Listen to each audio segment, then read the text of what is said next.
Hello guys, अस्सलाम वालेकुम। Welcome back to my channel. तो गाइस, आज हम पढ़ने लगे हैं। हमारा आज का टॉपिक है मोशन इन 2 डायमेंशन। हमारी लास्ट वाली क्लास में हमने पढ़ा था मोशन इन 1 डायमेंशन के बारे में। तो अब हम 2 डायमेंशन को पढ़ेंगे। इसके लिए हमें पहले 1 डायमेंशन को स्टडी करना होगा। तो मैं आपको हल्का सा हिंट दे देती हूँ 1 डायमेंशन का। बाकी अगर आपने कंप्लीट समझना है तो आप मेरी लास्ट वाली क्लास को विज़िट कर सकते हैं। मोशन इन 1 डायमेंशन का मतलब होता है कि वो मोशन जो एक ही डायरेक्शन में है, ठीक है। यानी या तो वो फ्रंट एंड बैक में है, या फिर वो ऊपर नीचे है, या फिर वो आगे पीछे है, ठीक है। डायरेक्शन उनकी सेम है, एक ही डायरेक्शन है। इसे हम कहेंगे मोशन इन 1 डायमेंशन। लेकिन मोशन इन 2 डायमेंशंस का मतलब है कि जो मोशन है ना हमारी, वो एक टाइम में 2 डायमेंशंस को कवर कर रही है। यानी एक्स डायरेक्शन में भी है और वाई डायरेक्शन में भी है, ठीक है। मिसाल के तौर पे हमारे पास एक बाल है, मेरे पास एक बाल है, तो मैं उसको हॉरिजॉन्टली बिल्कुल एक्स डायरेक्शन के अंदर फेंकती हूँ किसी दूसरे को। वो बाल जितना भी फॉरवर्ड जाएगा, एक टाइम पे आके वो ज़मीन की तरफ ग्रेविटी की वजह से डाउनवर्ड हो जाएगा, यानी ज़मीन की तरफ झुकेगा।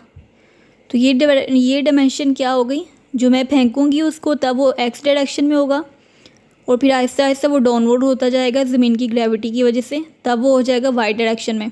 यानी एक ही टाइम में बाल ने दोनों डायरेक्शंस को कवर किया है, एक्स डायरेक्शन को भी और वाई डायरेक्शन को भी, ठीक है। तो एक ही चीज़ जब 2 डायमेंशंस को कवर करती है तो हम उसे कहते हैं मोशन इन 2 डायमेंशन। समझ आ गई आपको? यानी मोशन इन 2 डायमेंशंस का मतलब है कि हमारी मोशन के दोनों कंपोनेंट्स हैं at a time, x direction में भी है और वाई डायरेक्शन में भी है। समझ आ गई आपको? नेक्स्ट हम पढ़ते हैं डिस्प्लेसमेंट के बारे में। तो हमारा जो डिस्प्लेसमेंट है ना, वो भी 2 डायमेंशंस के अंदर ही है।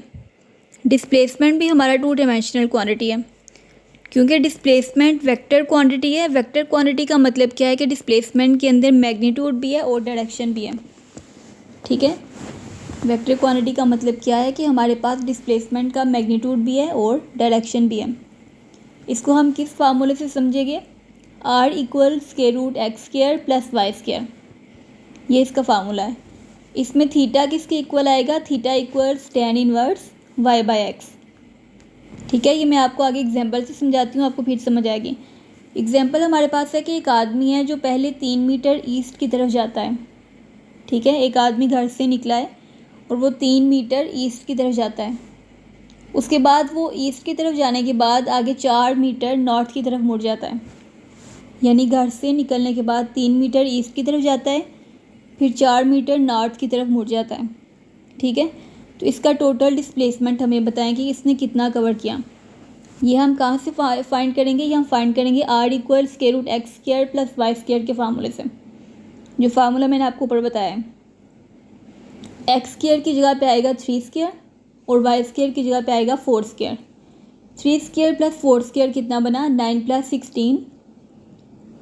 9 + 16 कितना बना? 25। यानी √25 इसका आंसर है। √25 जब हम निकालेंगे तो वो क्या आएगा? 5 मीटर। यानी कि उस आदमी ने 5 मीटर डिस्प्लेसमेंट कवर किया। समझ आ गई बात की आपको? अच्छा जी, अब हम निकालते हैं वेलोसिटी को 2 डायमेंशन के अंदर। तो वेलोसिटी को भी हम 2 डायमेंशन के अंदर निकाल सकते हैं इजीली, क्योंकि वेलोसिटी के भी 2 कंपोनेंट्स होते हैं। पहला कंपोनेंट इसका होता है Vx और दूसरा होता है Vy। Vx किसके इक्वल आ गया? Vx इक्वल है dx/dt के। इसी तरह Vy किसके इक्वल आ गया? dy/dt के।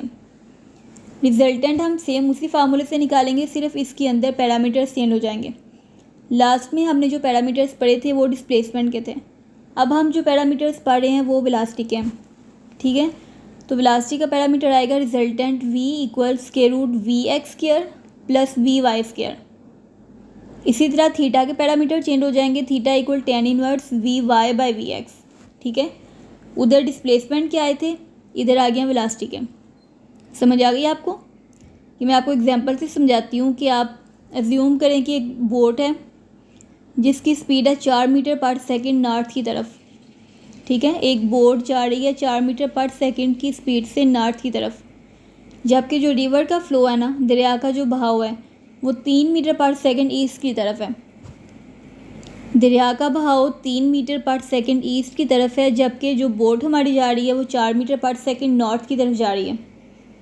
तो उन्होंने कहा कि इसका रिजल्टेंट निकालें। अगेन सेम फार्मूले से निकालेंगे।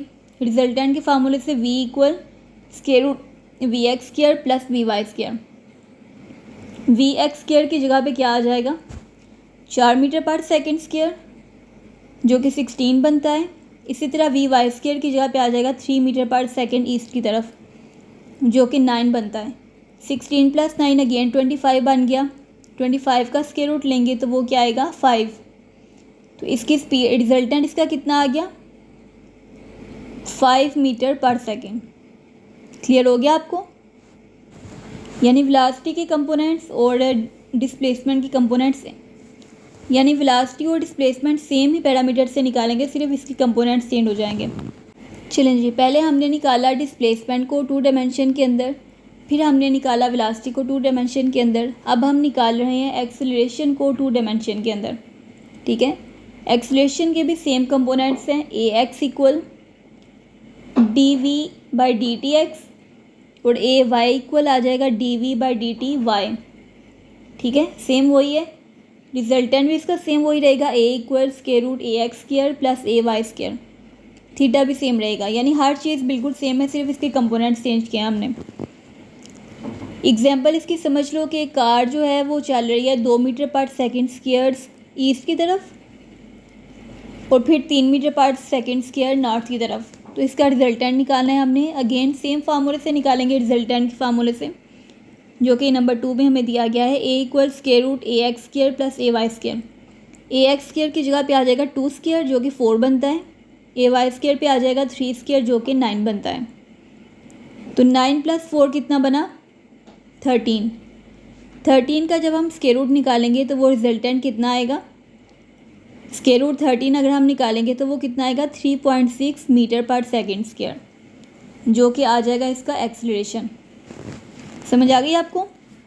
अच्छा जी, अब हमने तीनों चीज़ें स्टडी कर ली हैं, डिस्प्लेसमेंट को भी, एक्सेलरेशन को भी एंड वेलोसिटी को भी। तो अब हम बढ़ते हैं नेक्स्ट स्टेप की तरफ, जो कि है हमारा प्रोजेक्टाइल मोशन।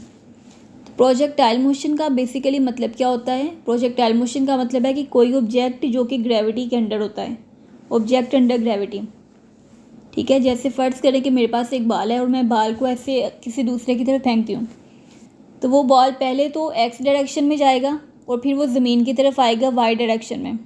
ठीक है, यानी एक टाइम में वो अपनी 2 डायरेक्शंस को कवर कर रहा है, एक्स डायमेंशन को भी और वाई डायमेंशन को भी। तो ये होगी प्रोजेक्टाइल मोशन। ठीक है, यानी वो मोशन जो कि 2 डायमेंशनल है। अब इसमें हॉरिजॉन्टल मोशन हम किसे कहते हैं, जो एक्स डायरेक्शन के अंदर होती है। हॉरिजॉन्टल मोशन के अंदर हमारी वेलोसिटी यूनिफॉर्म होती है। हॉरिजॉन्टल मोशन के अंदर वेलोसिटी हमारी यूनिफॉर्म होती है, बिल्कुल एक जैसी रहती है, वो नहीं चेंज होती। और वर्टिकल मोशन के अंदर एक्सेलरेटेड, वर्टिकल मोशन हम कहते हैं वाई डायरेक्शन को, इसमें एक्सेलरेटेड ड्यू टू ग्रेविटी। ठीक है, इसमें चेंज हो जाती है ग्रेविटी की वजह से। हॉरिजॉन्टल मोशन के अंदर यूनिफॉर्म रहती है और वर्टिकल मोशन के अंदर चेंज होती है ग्रेविटी की वजह से। इक्वेशंस हैं इसकी, एक्स की इक्वेशन आ जाएगी वी एक्स टी, वाई की आ जाएगी v y t minus half g t square. दूसरी आ गई 2 t equal 2 v y by g. Third आ जाएगी एच की, यानी कि हाइट की। यानी इसके अंदर प्रोजेक्टाइल मोशन के अंदर हमारे पास 3-4 इक्वेशंस होंगी। एक होगी एक्स की, दूसरी होगी वाई की, एक टी की होगी यानी टाइम की, एक हाइट की होगी और एक आर की होगी यानी रिजल्टेंट की। तो r equal v square sine 2 theta by g. ठीक है, ये क्वेश्चन निकालना भी अब मैं आपको नेक्स्ट वाले स्टेप में बताऊंगी। यहाँ तक आपका क्लियर हो गया ना। अब चलते हैं नेक्स्ट वाली स्लाइड की तरफ।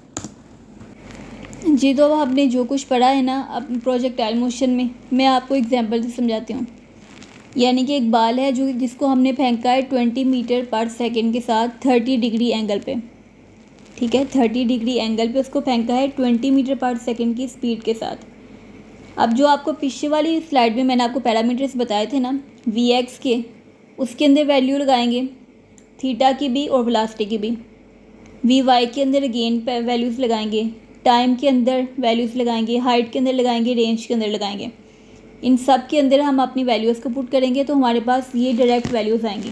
ठीक है, ये मैं आपको पुट करके भी बता देती हूँ, ये आपको स्क्रीन पे नज़र आ रहा होगा। अच्छा जी, नेक्स्ट है uniform circular motion. Uniform circular motion के नाम से पता चल रहा है, सर्कुलर मोशन का मतलब है कि मोशन जो है वो सर्कल में है। सर्कल के अंदर जो मोशन होती है ना उसे हम कहते हैं सर्कुलर मोशन। यूनिफॉर्म है मतलब एक जैसी है, यानी सर्कुलर मोशन वो है जो एक जैसी है। इसके अंदर क्या आएगा, object moves in a circle at constant speed, यानी वो ऑब्जेक्ट जो कि सर्कल के अंदर मूव करते हैं लेकिन उनकी स्पीड हमेशा कांस्टेंट रहती है, यानी स्पीड नहीं चेंज होती, कांस्टेंट है। एक्सेलरेशन इसका कौन सा होगा, एक्सेलरेशन जो इसका होगा उसे हम कहेंगे सेंट्रीपिटल एक्सेलरेशन, यानी बेसिकली हम एक्सेलरेशन को ए से जाहिर करते हैं, लेकिन यहाँ पे सेंट्रीपिटल एक्सेलरेशन है तो उसे हम जाहिर करेंगे ए सी से। A c equal v square by r, ये इसका फार्मूला है। यूनिफॉर्म सर्कुलर मोशन में जो सेंट्रीपिटल फोर्स है उसका ये फार्मूला है a c equal v square by r. अब मैं आपको एग्जांपल से समझाती हूँ। एग्जांपल के अंदर जो वैल्यूज़ होंगी ना वो हमने इस फार्मूले के अंदर पुट करनी है। एग्जांपल उन्होंने बताया कि कार ऑन ट्रैक, एक कार है जो कि एक ट्रैक के ऊपर चल रही है और ट्रैक सर्कुलर है, क्योंकि हम सर्कुलर मोशन को पढ़ रहे हैं। इसके अंदर आर की वैल्यू उन्होंने हमें दी हुई है 50 मीटर, वेलोसिटी उन्होंने हमें दी हुई है 10 मीटर पर सेकेंड। ठीक है, उन्होंने कहा इसका आप सेंट्रीपिटल एक्सेलरेशन निकालें, तो सेंट्रीपिटल एक्सेलरेशन क्या आएगा, ए सी इक्वल वी स्क्वायर की जगह पे आएगा 50 स्क्वायर, ठीक है, बाय आर की जगह पे आएगा 10, वी स्क्वायर की जगह पे आएगा 10 स्क्वायर। 10 स्क्वायर कितना बनता है 100, बाय आर की जगह पे आएगा 50, 50 का 50 आ जाएगा यानी 100 बाय 50, तो 52 टाइम्स 100 होता है। तो हमारा सेंट्रीपिटल एक्सेलरेशन कितना होगा 2 मीटर पर सेकेंड स्क्वायर। समझ आ गई आपको। अब मैं आपको कुछ डेली लाइफ एग्जांपल से समझाती हूँ। हमारे पास एक फुटबॉल है, हमने इसको किक किया है, तो वो कौन सी मोशन होगी, प्रोजेक्टाइल मोशन। किस तरीके से कि जब हमने उसको किक किया है एक जगह से दूसरी जगह पे, तो उसकी डायरेक्शन एक थी, यानी एक्स डायरेक्शन में था, लेकिन वो ऊपर ही तो नहीं ना रहा, वो ज़मीन की तरफ वापस भी आया है। एक सर्टेन पॉइंट पे जाके वो ज़मीन की तरफ वापस आया है, यानी वाई डायरेक्शन के अंदर आया है। यानी एक ही टाइम में उसने पहले एक्स डायरेक्शन को कवर किया है, फिर उसने वाई डायरेक्शन को कवर किया है। तो एक टाइम में जो चीज़ दोनों डायमेंशन को कवर करती है उसे हम क्या कहते हैं, प्रोजेक्टाइल मोशन। ठीक है, इसी तरह एयरप्लेन टेक ऑफ है कि पहले एरोप्लेन जो होता है हमारा वो एक ही पोजीशन के अंदर जाता है, यानी पहले वो एक पोजीशन में खड़ा होता है, फिर वो एक्स डायरेक्शन में, फिर वो ऊपर चढ़ता है यानी अपनी डायरेक्शन को चेंज करता है, फिर वो सेम एक ही डायरेक्शन के अंदर रहता है। अगेन जब वो टेक ऑफ करता है तो दोबारा उसकी डायरेक्शन चेंज होती है। ठीक है, यानी एक टाइम में वो दो डायरेक्शंस को कवर करता है, एक्स डायमेंशन को भी और वाई डायमेंशन को भी। तो ये भी कौन सी हो गई, प्रोजेक्टाइल मोशन की एग्जांपल। अब है सेटेलाइट ऑर्बिटिंग अर्थ, यानी ज़मीन के ऊपर हम जो सेटेलाइट भेजते हैं खला के अंदर, वो ज़मीन के इर्द गिर्द गर्दिश करते रहते हैं। ठीक है, ऑर्बिट में गर्दिश करते रहते हैं। तो ये कौन सी होगी, इसे हम कहेंगे सेंट्रीपिटल एक्सेलरेशन। ये जो हमने पीछे सेंट्रीपिटल फोर्स पढ़ी है ना, ये वो होगी, यानी वो फोर्स जो चीज़ को दायरे में घुमाती है। तो सैटेलाइट ऑर्बिटिंग अर्थ ये किसकी एग्जांपल है, ये है सेंट्रीपिटल फोर्स की। इसी तरह stone tied to string and whirled, यानी हमने एक रस्सी के साथ एक पत्थर को बांधा और उसको ऐसे गोल गोल घुमा रहे हैं। ठीक है, यानी सेंटर पॉइंट हमारी उंगली है और हमारी उंगली के इर्द गिर्द वो पत्थर घूम रहा है रस्सी के थ्रू। ठीक है, तो ये कौन सी होगी, किसकी एग्जांपल होगी, ये होगी अगेन सेंट्रीपिटल फोर्स की। यानी हर वो चीज़ जो एक चीज़ को दायरे में घुमाती है उसे हम कहते हैं सेंट्रीपिटल। समझ आ गई आपको। तो गाइस यहाँ पर आज मैंने आपके साथ दो कॉन्सेप्ट को क्लियर किया है। मोशन इन 2 डायमेंशन में हमने प्रोजेक्टाइल मोशन को पढ़ा है और दूसरा सेंट्रीपिटल फोर्स को पढ़ा है।